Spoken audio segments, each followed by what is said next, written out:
camera. We're live. Just trying to get our Instagram live today. All right. Right. It's right here. Just wanted to see. I'm going to move this down some. All right, you got to get in. Hey. Cool. Now we're live. So we're live on YouTube and we're live on Instagram. So my eyes are going to be like going back and forth between the two cameras. Can I share live? I don't know. So what's up, babe? Hold on. It's my first time doing this. Is your first time going live? Yeah. We're going to have to turn that down. I was just trying to share it on my timeline real quick. I absolutely like it better on Instagram. It's clear over there. Hello, everybody. Hey, Welcome back to everybody. our next talk. And so yeah, I guess I'm Bay. And I'm Jay. And we're here to talk about our debt-free journey and all that good jazz and just different things as we go through the journey where we realize about ourselves and just discuss with other people. And hopefully we say something that can inspire you or help you on your journey.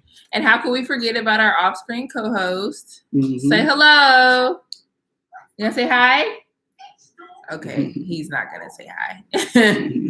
All right, so how you gonna kick us off, babe? How you gonna start? We can go with what we are, where we at with our debt-free journey, I guess.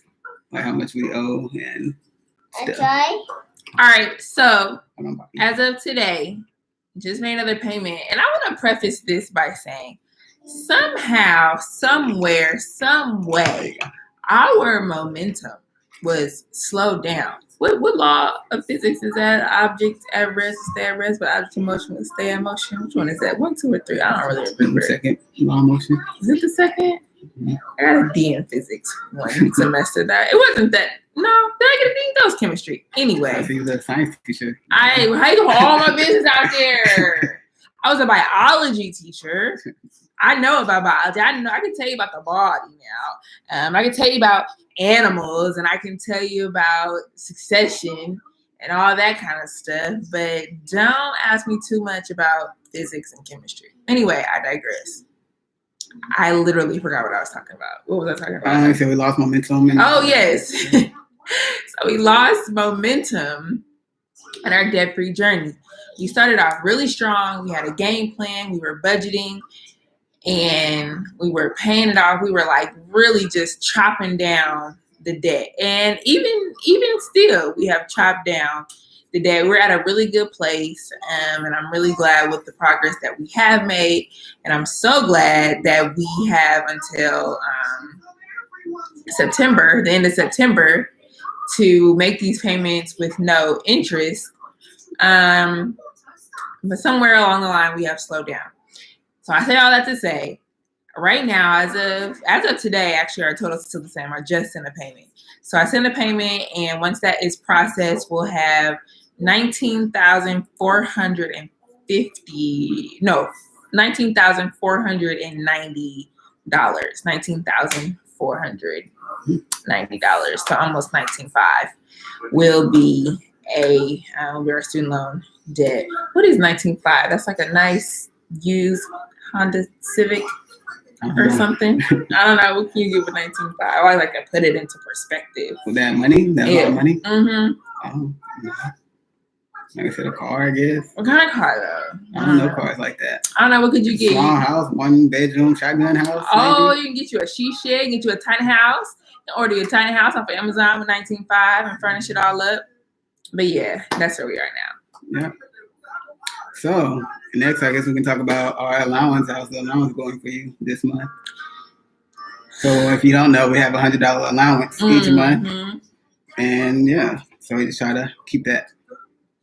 How's that been going for you? Not that great this month. Yeah, see how I just fill it back. Let him fill that question.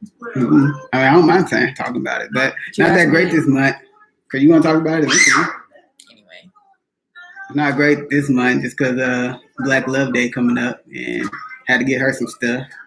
And I like to, when we talk about it later, we'll find out why I like to go all out for stuff. He thinks he has to get me stuff. He does not have to get me stuff. I'm always like, this is cool to have, this is cool to have. But I never need that stuff, especially while we're on this journey. I don't need this stuff. I'm very appreciative of the stuff. My second love language is gifts, but I don't need this stuff. But he always find an excuse to spend some money. But I asked you if we wanted to get gifts this year, and you didn't say anything for like 2 days. And you're like, "Hey, I want this." I was fine without getting any gifts. We could have just made something again. Which is what I was trying to say, but like I said, the societal pressures. I was like, I only said yes, I want to get gifts because I thought you wanted to do gifts. Well, I guess there's some miscommunication there. It was. I was just trying to see where your headspace was around the holiday. Because I know you like to celebrate holidays. You know, you say you don't, but you do. You like giving gifts. You like giving gifts. Mm-hmm. So that's why I was like, yes. Ooh, ow. Oh, God. Oh, no. Yeah, you like giving gifts. So I didn't want to deprive you of that. But I didn't need anything. But I'm going to be really excited when I open up my gift tomorrow on Black Love Day. This month, I honestly don't know what's going on with the budget. That's probably why our momentum has slowed down, because we really stopped keeping track and we stopped budgeting in the way that we did when we first started out. I don't even know. I don't think I have gone over, but I really have no way to know. And so that's all I spent $20 yesterday. But I don't know. You all right? On my car, that was part of the car budget though. But I'm saying I went in for oil change and ended up getting some other stuff done. On Instagram. I am on Instagram. Ended up getting some other stuff done, but anyway. So yeah, so get to the meat of the So the main topic of the night is money traumas and like what in our past life has shaped our thinking around money and how we handle money. And it pretty much came up around the Bitcoin craze, and Bitcoin was going up. We wanted to invest some money in there, and I asked Jay, we were just talking back and forth like how much we'd be willing to invest into it. And I don't really mind spending like large sums of money. And when I told her, I'm like, cool, like 5,000, 10,000. Not saying that we have that. But my skin crawl right now. Like, like she just gave me that look. And then I asked her, like, what's the largest sum of money you've seen leave your bank account? And what I say? I don't remember. It was I think it was my wedding dress. Yeah. And that's not like student loans or anything, just like your personal account seeing one sum of money getting lowered to another sum of money. What's the largest amount you've seen? Money. And I think I said my wedding dress. I think it was like $1,200. And 5 years ago. Yeah. You whistling, son? And then for me, it was like $9,000 my senior year when I had to pay for the board. And I never really had a problem spending large sums of money. And especially for other people. And then like a couple weeks later, I guess like last week or something like that, I was just thinking, I need a new laptop, and I'm trying to find a drone. I just like looking for like cheap prices, and I was just thinking, when I get gifts for other people, I don't mind spending a large price tag paying a large price tag for gifts for other people. It's true. But when it comes to me, myself, I stick myself to a budget, and I'm really hesitant to spend large sums of money on myself. And just thinking about that for a couple of days, I think it's rooted back to my dad. My dad died in 2005, and before that, he used to always give us gifts, like give us what we wanted, give us extravagant gifts. Me and my sister and our family, like for Christmas and holidays, he used to always go all out, give us what we wanted, and give us what we wanted, and we'd be happy. So, but then he died in 2005, and I didn't want to be like my mom would ask me what I want for Christmas and what I want for the holidays, and I didn't want to bring hardship to the family, so I just told her I want something small, or I didn't really want anything, just so she didn't have to spend a lot of money on me and it wouldn't be hard on the family. So that's where I think that came from, why I like to go all out and spend lots of money on people that I love and get them extravagant gifts and things that they want, and not really spend a lot of money on myself. You love me. I do. And that's I'm saying that's like one of the money traumas I have that I am working on, I guess. You wanna go? We can go. I'm just basking. Okay. So just working with that, just I know that I deserve stuff and I work hard for things. It's just I always just don't want to spend a lot of money on myself. And I think that's the root of it. That's really all I had. Thank you. So when he brought that to me, I was like, that makes a lot of sense. That I understand. I have better perspective. But I don't know. And I told him, I shared with him that I don't really know where it really came from, because I never really had a problem spending money on myself or spending money. I have no idea why this toddler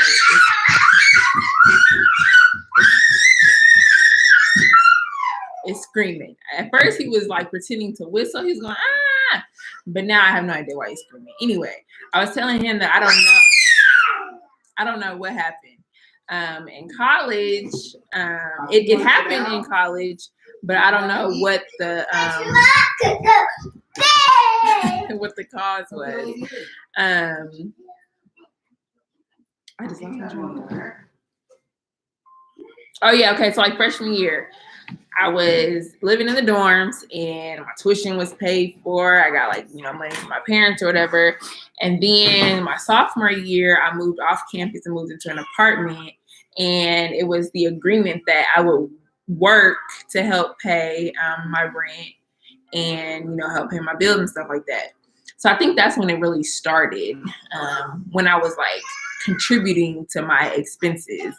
And maybe that's what it was, just realizing like how much stuff really costs, and wanting to be able to pay my rent and pay my utilities, but also be able to pay to go to the Soul, or to be able to do, pay for homecoming tickets, or, or homecoming events, stuff like that. So really just learning how to manage, and my introduction to debt was the conversations around debt was always, there is stay out of credit card debt, and there's really no need for debt. The only good debt there is to buy a house, or if you're going to get a car that you can, an affordable car, but don't use credit cards unnecessarily. Credit cards are only for emergencies.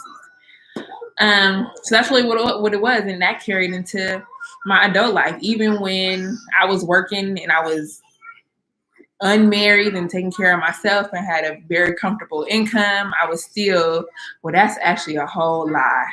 Because thinking back, I really have nothing to show for that year, but I always say that I spent that money to keep my mental health intact, so I don't regret it. But I was definitely spending money on myself. I was just buying stuff and doing stuff because I could.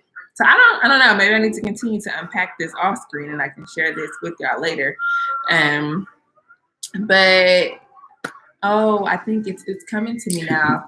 I'm just gonna keep talking because it's coming to me. And then I lost my job. I was in a teaching program, wasn't certified through that program. Lost my job, had to go the runaround. Eventually ended up becoming recertified. But while I was in grad school and uncertified, I was working a minimum wage, not minimum wage, just barely above minimum wage though, bringing home like $1,500 a month. And Bay here, he was, full time taking care of majority of the expenses, and I never really wanted to be a burden or make it seem like I married him for money, even though it's a military income, but still didn't want him thinking I was marrying him for money or for anything like that. So I always would kind of minimize my wants. And then the same thing happened when we agreed that I would stay home. My contribution would be to the house and to the family. And I never wanted to spend too much because I didn't want them thinking, oh, she is just at home and she's spending up all the money and she don't really contribute financially. So yeah, there it is. Mm-hmm. We found it. Hooray! Yeah. Because I like nice things. Please believe me, I do. You can see my Pinterest boards, you can see my Amazon search history, or just my internet search history, the houses, the cars, the clothes, the shoes, material things, and some other, some investments as well. I still want to spend wisely, but I do. I like gifts and I do like things, and I'm walking in my truth. Mm-hmm. So that's the trauma that we face today, and I'm pretty sure there's more in there that we are unpacking as we go through this journey. So let us know about your traumas and what things that you go through as you wrestle with money and live day to day in this capitalist society.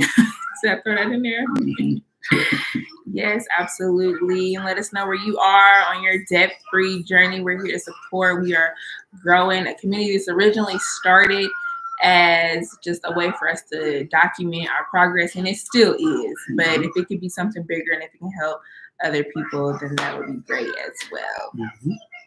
So we'll see y'all in 2 weeks. Don't know when that's going to be. 19 and then today, so. I don't know. It's going to be in March. It's probably like the first week of March. We'll see you again. Friday, 7 p.m. Maybe I'll put it in the description. It's my intention, but maybe I'll forget. I don't know, but see you in 2 weeks, 2 Fridays, not next Friday, but the Friday after that. And y'all be blessed. All right. Talk to you guys later. Bye.